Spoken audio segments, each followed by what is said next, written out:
বিয়ে হয়ে যায়। আল্লাহ রাব্বুল আলামিন তখন বলেন, ওয়া মিন আয়াতিহি আন খালাকা লাকুম মিন আনফুসিকুম আজওয়াজান লিতাসকুনু ইলাইহা ওয়া জাআলা বাইনাকুম মাওয়াদ্দাতান ওয়া রাহমা। আল্লাহ পাক বলেন, আমার নিদর্শনের ভিতরে এটিও একটি নিদর্শন যে আমি তোমাদের থেকে তোমাদের জোড়া তৈরি করেছি, তোমাদের স্ত্রীদেরকে তৈরি করেছি, তোমাদের সাথে তোমাদের স্ত্রীর ভালোবাসা সৃষ্টি করেছি, মহব্বত সৃষ্টি করেছি। এই মহব্বত আমি আল্লাহ তৈরি করেছি। আর যখন বুড়ো হয়ে যায় মানুষ, স্বামী স্ত্রী যখন বুড়ার বুড়ি হয়, তখন আর ভালোবাসা থাকে না, তখন ওই ভালোবাসা সহৃদয়তার করুণায় আমি আল্লাহ পরিণত করে দেই। বুড়ার জন্য তখন বুড়ি ছাড়া আর উপায় নাই, বুড়িরও আর বুড়া ছাড়া উপায় নাই। তখন ভালোবাসা কোন বিশেষ কোন অক্ষ নিয়ে ভালোবাসা নয়, তখন একের উপরে অন্য একদম নির্ভরশীল হয়ে পড়ে। আল্লাহ পাক বলেন, এই অবস্থা আমি আল্লাহ সৃষ্টি করে দেই। সুবহানাল্লাহ ওয়া বিহামদিহি। স্ত্রীকে রাসূলুল্লাহ কত ভালোবাসতেন।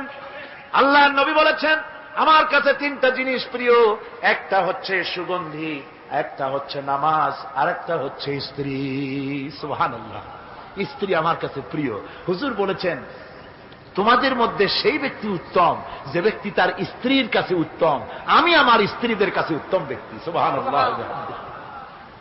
রাসূলুল্লাহ স্ত্রীকে কত ভালোবাসতেন। বিশ্বনবী রাজনৈতিক কর্মকাণ্ড চালাচ্ছেন, যুদ্ধের দামামা বাজতেছে, চতুর্দিকে কত অশান্তি, সবকিছু চলছে, স্ত্রীর হক আদায় করতে ভুলে যাননি।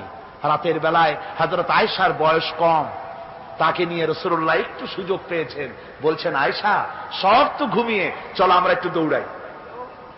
ওই যে দূরে একটা জিনিস দেখা যায়, দৌড় দাও, দেখি কি আগে যায়। দুজনে দৌড় প্রতিযোগিতা করলেন।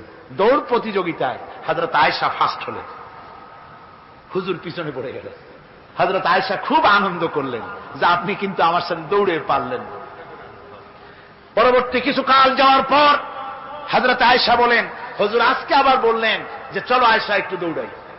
হযরত আয়েশা বলছেন যে সেদিনের তুলনায় আমার শরীর একটু, আমি মুটিয়ে গেছি, শরীরটি স্থূল হয়েছে। আমি আজকে দৌড়ালাম কিন্তু পারলাম না, রাসূল আগে চলে গেলেন। আমি হাঁপাতে হাঁপাতে যখন হুজুরের কাছে চলে গেছি, হুজুর তখন মুস্কি হেসে আমাকে বললেন, আয়েশা ওই সেই দিনের জবাব আজকে দিয়ে